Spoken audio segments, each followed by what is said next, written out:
दोस्तों इस वीडियो के अंदर मैं आपको कंप्लीट कराने वाला हूँ एमसीक्यू। सबसे पहले मैं आपको बता दूं कि इसके अंदर मैं आपको मई 2024 और दिसंबर 2024 जो अपना रिसेंट पेपर है, और ये हमारा ज्यादा फोकस इस पेपर पे होना चाहिए क्योंकि यही रेगुलर पेपर होता है। साथ में दोस्तों ये जो तीन पेपर है 23 दिसंबर 23 और मई 2022, ये तीनों के एमसीक्यूज मैंने ऑलरेडी अपलोड कर दिए हैं, जिसका लिंक मैं आपको नीचे दे रहा हूँ डिस्क्रिप्शन में। आप प्लीज याद से ये तीनों भी एमसीक्यूज देखना, जिससे एमसीक्यू के मार्क्स आपके पूरे के पूरे पक्के हो जाएंगे। मुझे प्रॉमिस करोगी सर हम प्लीज देखेंगे? हम सच में देखने वाले हैं सर। और आपको और क्या वन शॉट वीडियोस मेरी ओर से चाहिए तो आप वो भी नीचे कमेंट करना, मैं जरूर आपको प्रोवाइड करूंगा। चलते हैं वन बाय वन चीजों को स्टार्ट करते हैं। अब देखो दोस्तों, सबसे पहली चीज देखो, मई जो जून मतलब ये पिछला पेपर है, उसको मैं पूरा का पूरा उसका एमसीक्यू कवर करा रहा हूं। तो चलते हैं, पहला क्वेश्चन आपके स्क्रीन पे दिखाई दे रहा है। देखो जितने लोगों ने मुझसे पढ़ा होगा ना, तो या तो मेरा क्रैश कोर्स कवर किया होगा, और एक और चीज मैं आपको बता दूं तो उसको ना अपने आप ये सब चीजें आ रही होगी। देखो ये मेरा कोर्स है जिसका प्राइस मैंने 1499 कर दिया। अब इससे ज्यादा मिनिमम प्राइस नहीं होने वाला है। अब यहाँ पे हो सकता है थोड़ा ब्लर दिखाई दे, यहाँ पे अगर आप ध्यान से देखोगे तो क्रैश कोर्स का ऑप्शन दिखाई दे रहा है। इसके अंदर ना पूरे के पूरे आपके पीवाईक्यूज मैंने कवर कराया है। जैसे अगर आप बात करोगे फर्स्ट और ऑर्डिनरी डिफरेंशियल इक्वेशन ना, मैं आपको दिखाना चाहता हूँ अगर ये ऊपर हो तो देखो, ये आपके एग्जाम में जो भी पीवाईक्यूज आए होंगे ना रिसेंट ईयर में, सब मैंने इसके अंदर कवर कराए होंगे। इस तरह से पूरा का पूरा ये क्रैश कोर्स आपका डिजाइन होता है। देखो मार्च 2025 मतलब रिसेंट पीवाईक्यूज, मतलब ऐसे आपके हर एक पीवाईक्यूज मैंने कवर कराए। अगर आप ध्यान से देखो मार्च 2024 जो आपके एग्जाम में आए हुए पीवाईक्यूज हैं, इसलिए वो वाले पार्ट का बहुत ऐसे हर एक पार्ट है। जैसे अगर मैं बात करूं इंटीग्रल कैलकुलस, हाँ इसके अंदर रिडक्शन फॉर्मूला है जो कल दोपहर तक वो वीडियो आपको मिल जाएगा, दोपहर तक कल आपको मिल जाएगा। तो ये देखो एप्लीकेशन में देखो ग्यामा है, बस आपने ये देख लिया ना, बस आपने क्रैश कोर्स का ही पार्ट देख लिया। देखो टाइप वाइज मैंने मस्त पढ़ाया है।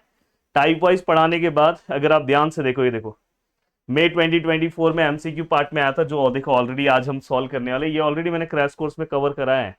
फिर इसके बाद आप आगे आओगे, देखो ये क्वेश्चन दिसंबर 2024 और एमसीक्यूज में भी पूछा गया। देन देखो मई 2024, मतलब पूरा का पूरा कोर्स ना बहुत अच्छे से हमने डिजाइन किया है। अगर मैं बात करूं डीयूआईएस का फर्स्ट लेसन का, देखो डीयूआईएस में हाँ मैंने यहाँ पे ईयर नहीं लिखा है, पर यही क्वेश्चन आया था। ये 2024 का क्वेश्चन है यहाँ पे जो मैंने सॉल्व कराया। देखो जाके पेपर में देखोगे, इसमें ईयर में लिखना भूल गया ये। तो ऐसे पूरा का पूरा डबल इंटीग्रेशन ट्रिपल इंटीग्रेशन में जो भी सम्स पूछे गए हैं वो सब मैंने कवर कराया। Even application of definite integration, solid geometry, हाँ तो और इसमें एक दो पार्ट कॉर्ड रेसिंग देखो इसमें ऐड हो चुका है। देन इसके बाद बहुत अच्छे से आपका पूरा का पूरा रिडक्शन वाला एक पार्ट है, कल दोपहर तक वो भी ऐड हो जाएगा। तो मतलब बहुत अच्छे से, और जो एक दो टॉपिक्स है वो आपको यहाँ पे डिटेल लेक्चर्स अवेलेबल है, उसमें से भी आप देख सकते हो, पीडीएफ भी अवेलेबल है, सब चीजें अवेलेबल है। तो बहुत अच्छा मैंने कोर्स आपके लिए डिजाइन किया है। अगर आप जुड़ना चाहते हो तो आप उससे जुड़ सकते हो। अब देखो दोस्तों, यहाँ पे जो क्वेश्चन है अगर आप ध्यान से देखो, क्वेश्चन क्या है दोस्तों, I which is equal to integration 0 to infinity e raise to minus x x raise to 1/2 of d x. अब यहाँ पे ये पार्ट है। अब यहाँ पे अगर आप ये पार्ट कवर करने की कोशिश करोगे तो ये पूरा का पूरा एक फॉर्मूला है। अगर ऐसा देखो यहाँ पे, अगर आप ध्यान से देखोगे e raise to infinity minus x raise to अगर एन है और डी एक्स है, तो हम यहाँ पे क्या लिखते हैं, gamma n plus one. Direct हम इसका फॉर्मूला क्या लिखते थे दोस्तों, ग्यामा एन प्लस वन। तो ये हमारा पूरा का पूरा फॉर्मूला है। इसी फॉर्मूले का हम यूज करके हम यहाँ पे क्या करेंगे, सम सॉल्व करेंगे। तो यहाँ पे आप लिखोगे ग्यामा, यहाँ पे क्या लिखोगे दोस्तों, एन मतलब 1/2 प्लस वन। तो सीधे हम ग्यामा इसको 3/2 लिखेंगे। 3/2 क्या ऑप्शन में है सर, नहीं है। अगर ये ऑप्शन में नहीं है तो हमें क्या करना है दोस्तों, हमें, मैंने आपको क्या बोला था, यहाँ पे जो भी नंबर अगर फ्रैक्शन फॉर्म में है तो उसको -1 करो।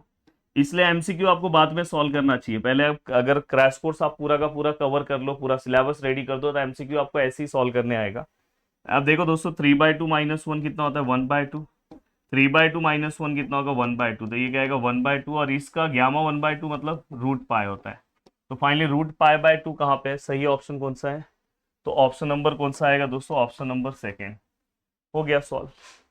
अब यहाँ पे ये पार्ट होने के बाद दूसरा क्वेश्चन देखो, ये अगर यहाँ पे cos 4 है, इसलिए मैंने बोला कि जो मैं आपको लिंक दे रहा हूँ नीचे, प्लीज उसे भी आप देखना। उसमें एक बार sin 4 पूछा था, sin 4 रेस टू थीटा। अब यहाँ पे 0 टू π/2 है तो कोई दिक्कत नहीं है। ऐसे केस में आप डायरेक्ट 4 यहाँ रखो, उससे छोटा नंबर 3 यहाँ, फिर 2 यहाँ। मैं हमेशा ऐसे जाता हूँ, फिर यहाँ पे 1। जब 1/2 अगर आ जाए या 2/3 आ जाए तो स्टॉप हो जाना। ये अगर इवन नंबर है तो हम π/2 से मल्टीप्लाई करेंगे। किससे मल्टीप्लाई करेंगे? π/2। और अगर ऑड है तो π/2 से नहीं मल्टीप्लाई करेंगे। तो क्या आएगा? 3, 2 2 जा 4, 4 4 जा 16। तो फाइनली दोस्तों 3π/16, 3π/16, 3π/16 ऑप्शन नंबर फर्स्ट। अब यहाँ पे अगर हम चले, हाँ ये क्वेश्चन सेम क्वेश्चन मई 24 में पूछा गया, सेम क्वेश्चन दिसंबर 24 में रिपीट हो गया। सेम क्वेश्चन, थोड़ा सा ब्लर हो रहा है, एक minute. Same to same questions, इसे फिर रिपीट कर दिया गया दोस्तों। तो देखो इस टाइप के क्वेश्चन में देखो, सबसे पहले ना मैं आपको बोलूंगा आप इंटरवल डिसाइड कर लो। जैसे ये मेरे पास इंटरवल यहाँ पे क्या है? 0 दिख रहा है और एक क्या दिख रहा है? 2a। ऐसे 4 इंटरवल आप बना दो, 0 2a, यहाँ पे तीसरा 0 2a, और यहाँ पे 0 और 2a। अब यहाँ पे मैंने तैयार कर दिया। अब देखो दोस्तों यहाँ पे क्या बोला है? पहला वाला x is greater then 1, greater than 0, 0 से ग्रेटर है मतलब राइट साइड, लेस है मतलब लेफ्ट साइड। ये हमेशा याद रखना है। x इज लेस देन मतलब लेफ्ट साइड, मतलब एरिया ये दोनों के बीच में, इस इंटरवल का मतलब है। यहाँ पे अगर आप ध्यान से देखोगे, एरिया मतलब कर्व की बात मैं कर रहा हूँ। यहाँ पे क्या बोला? Region of absence for the curve represented by the equation. अब दूसरा अगर आप ध्यान से देखोगे दोस्तों, यहाँ पे देखो x इज, यहाँ पे क्या है दोस्तों? लेस देन क्या है दोस्तों? 0। x इज लेस देन 0, तो लेस देन 0 मतलब यहाँ पे क्या आएगा दोस्तों? लेस देन मतलब लेफ्ट हैंड साइड। और x is greater than 2a, greater than मतलब राइट हैंड साइड, इस पॉइंट का right side. x is less than 0, less than मतलब left hand side. x is less than 2a, 2a मतलब ये वाला part. Then यहाँ पे अगर आप ध्यान से देखोगे, यहाँ पे लास्ट वाला x is greater then 0, greater than मतलब राइट हैंड साइड, और x इज ग्रेटर देन मतलब ये साइड। अब देखो दोस्तों अगर आप ध्यान से देखोगे तो हमें क्या? Region of absence for the curve represented by the equation. तो हमें क्या करना है दोस्तों? अगर ऐसे केस में अगर कोई भी चीज आता है तो आप रैंडमली ना इसके बीच का कोई भी एक पॉइंट फाइंड आउट करो। कोई भी एक पॉइंट इसके बीच का अगर आप फाइंड आउट करो और वहां पे आप चेक करो कि आपका कर्व वहां पे प्रेजेंट है कि नहीं प्रेजेंट है। तो कोई भी एक पॉइंट है, जैसे ये 0 है, ये 2 है, तो मैं इसके बीच का पॉइंट ए लेता हूँ। देखो यहाँ पे ये y² है, ये क्या है दोस्तों? 2a माइनस एक्स, और ये क्या है दोस्तों? x³ है। ये यहाँ पे अगर हम देखें तो y² है, यहाँ पे क्या है? x³ है, और ये क्या है? 2a minus x. Then y² which is equal to, यहाँ पे अगर सपोज मैंने x का वैल्यू अपने मन से ले लिया, x which is equal to, तो यहाँ पे अगर हम ध्यान से देखें तो यहाँ पे अगर हम a रखता हूँ, अगर मैं यहाँ पे a रखता हूँ तो y² which is equal to, यहाँ पे क्या आएगा? a³ 2a minus a, then a³ और यहाँ पे a which is equal to a²। अगर ये नेगेटिव आता मतलब एब्सेंट रहता। समझ में आ रहा है कि नहीं? तो इससे ये पता चल रहा है कि यस यहाँ पे कर्व है पर ये रीजन में एब्सेंट है, कर्व यहाँ पे एब्सेंट है। तो मतलब ओवरऑल यहाँ पे कर्व क्या है दोस्तों? आपका प्रेजेंट है। तो यहाँ पे क्या वाला? रीजन ऑफ एब्सेंस, तो यहाँ पे तो प्रेजेंट, यहाँ पे प्रेजेंट है। दिखाई दे रहा है कि नहीं दिखाई दे रहा है? तो यहाँ पे प्रेजेंट है और प्रॉपर ये दोनों, ये देखो ये वाले पार्ट में एब्सेंट है। तो ये मतलब ये कंडीशन क्या हो गया दोस्तों? मैच हो गया। तो ये हमेशा याद रखना कि रीजन ऑफ एब्सेंट, वही अगर नेगेटिव आंसर आता तो समझ जाना कि मतलब यहाँ पे कर्व आपका क्या है दोस्तों? एब्सेंट है। तो इनडायरेक्टली इन्होंने क्या बोला कि रीजन ऑफ, यहाँ पे हमारा कर्व क्या है दोस्तों? प्रेजेंट है। तो ये हमें यहाँ पे ओवरऑल, तो हमें क्या करना है? Region of absence find out करना है। तो ये रीजन में हमारा कर्व क्या है दोस्तों? एब्सेंट है। यहाँ पे हमारा कर्व नहीं रहेगा, यहाँ पे भी कर्व नहीं रहेगा। तो ओवरऑल हमारा क्वेश्चन नंबर 2 करेक्ट हो गया। तो थोड़ा सा ये ट्रिकी क्वेश्चन है but most of the time ऐसे ही पूछा जाता है। अब देखो दोस्तों यहाँ पे अगर मैं नेक्स्ट क्वेश्चन की बात करूं, ये बहुत सिंपल क्वेश्चन है, बहुत बार पूछा गया है।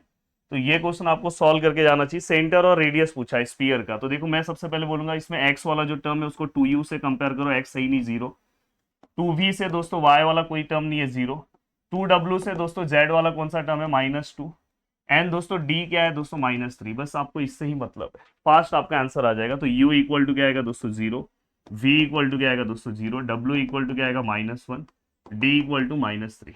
अब मैं यहाँ पे अगर बात करूँ सेंटर का, अगर मैं सेंटर निकालूं तो -u -v -w, मतलब यहाँ पे जो पार्ट है अपोजिट साइन में, 0 का कोई अपोजिट साइन होता नहीं, माइनस का 1। तो आप देख लो पहला आपका अगर यही पार्ट अगर आपको मिल गया तो आपका ऑप्शन नंबर फर्स्ट, आपको आगे रेडियस निकालने की जरूरत ही नहीं है। अब यहाँ पे ये होने के बाद दोस्तों नेक्स्ट पार्ट, हाँ इस तरह का पार्ट लगातार पेपर में 2-3 पेपर में आप देखोगे सिमिलरली पूछा गया है, इसी तरह का सेम पार्ट पूछा गया है। तो देखो यहाँ पे i which is equal to 0 to 1, ये क्या है दोस्तों? 0 to x, और ये क्या है dx और dy। अब देखो दोस्तों ये 0 to 1 है, ये 0 to x है, और दोस्तों ये x है मतलब ये किसका लिमिट है दोस्तों y का, तो इसलिए मैं साथ में क्या कर रहा हूँ dy रख रहा हूँ और dx बाहर। अब अगर मैं इसे सॉल्व करने की कोशिश करूँ तो i which is equal to 0 to 1। अब देखो दोस्तों यहाँ पे कुछ नहीं है, मतलब क्या है दोस्तों y है, तो यहाँ पे क्या आएगा दोस्तों y, और मतलब दिखाई था कुछ नहीं है, उसका इंटीग्रेशन क्या आएगा विथ रिस्पेक्ट टू dy मतलब y आएगा, और लिमिट क्या है दोस्तों 0 to x है, और यहाँ पे क्या है दोस्तों dx है। Then i which is equal to 0 to 1। अगर मैं यहाँ पे एक बार अपर लिमिट पुट करूँ फिर एक बार लोअर लिमिट, तो फाइनली दोस्तों i which is equal to क्या आएगा 0 to 1, और यहाँ पे x है और यहाँ पे dx है। Then i which is equal to x का क्या आएगा integration x square by 2, formula याद होना चाहिए 0 to 1। Then i which is equal to 1/2 बाहर, यहाँ पे एक बार 1 पुट करो फिर 0, तो फाइनली i इक्वल टू क्या आएगा दोस्तों 1/2। स्ट्रेट फॉरवर्ड सीधा सीधा आपका आंसर आ गया ऑप्शन नंबर सेकेंड। अब यहाँ पे ये वाला पार्ट होने के बाद दोस्तों लास्ट पार्ट देखो, इन्होंने ये पार्ट भी बहुत सिंपल सा पूछा, डायरेक्ट फॉर्मूला बेस्ड क्वेश्चन पूछा है, मतलब आपको कुछ सोचने की जरूरत नहीं है, पूरा का पूरा फॉर्मूला है। देखो यहाँ पे i which is equal to 0 to 1 x raise to 3/2 1 plus x raise to 3/2। I think यहाँ पे एक बार चेक कर लेना, माइनस होगा शायद, प्रिंटिंग मिस्टेक आए। देन यहाँ पे क्या दोस्तों dx है। अब यहाँ पे अगर आप ध्यान से देखोगे ये हमने पूरा पार्ट रखा है। अब यहाँ पे क्या होगा दोस्तों, ऐसे केस में 3/2 दोनों जगह सेम है। ये वाला भी पार्ट थोड़ा सा मेरे को देखना है, प्रिंटिंग में हो सकता है गड़बड़ हुआ हो, तो एक बार क्वेश्चन को मैं रीचेक कर लूँ, एक सेकेंड ना, क्वेश्चन एक बार चेक कर लूँ। तो दोस्तों यहाँ पे क्वेश्चन के अंदर थोड़ा सा चेंजेस है। क्वेश्चन के अंदर क्या चेंजेस है ध्यान से देखो, ये एक्चुअली 5/2 है, ये क्या है दोस्तों 5/2, और यहाँ पे दोस्तों माइनस होगा, मैंने आपको पहले ही बोला ना ये प्लस नहीं हो सकता, माइनस है, तो यहाँ पे क्या आएगा, ये देखो ये माइनस है और ये चेंज होके क्या हो जाएगा 5/2। अब आप इससे सॉल्व करो, तो ऐसे केस में डायरेक्ट फॉर्मूला आता है दोस्तों, अगर बीटा है यहाँ पे क्या आएगा दोस्तों 3/2 + 1, और यहाँ पे क्या आएगा दोस्तों 5/2 + 1, तो ये डायरेक्ट फॉर्मूला है। तो यहाँ पे beta which is equal to, ये दोनों को प्लस करोगे 5/2, दोनों को प्लस करोगे 7/2, तो फाइनली हमारा जो ऑप्शन है दोस्तों वो है ऑप्शन नंबर फर्स्ट। इसी के साथ दोस्तों हमने ये पेपर सॉल्व कर दिया। अब ये देखो ये सबसे रिसेंट पेपर है, पर एक केटी पेपर है, केटी पेपर थोड़ा सा सिंपल रहता है। अब यहाँ पे अगर आप ध्यान देने की कोशिश करोगे तो पहला वाला जो पार्ट है, अगर आप यहाँ पे अगर जिन्होंने मेरे साथ सम सॉल्व किया होगा उनको ये वाले पार्ट आता होगा। देखो यहाँ पे बोला है the value of something using substitution. वैसे तो मैंने आपको पहले ही बोला है कि इस तरह का क्वेश्चन आया तो आपको खुद समझना चाहिए, बीटा और गामा के क्वेश्चन आपको पहले से ही पता होने चाहिए दोस्तों, गामा के क्वेश्चन हमें कैसे सॉल्व करना है। तो मैंने बोला था जो रेस टू में पार्ट है उसको आपको पुट करना है, वैसे तो उन्होंने आपको हेल्प करने के लिए दिया है।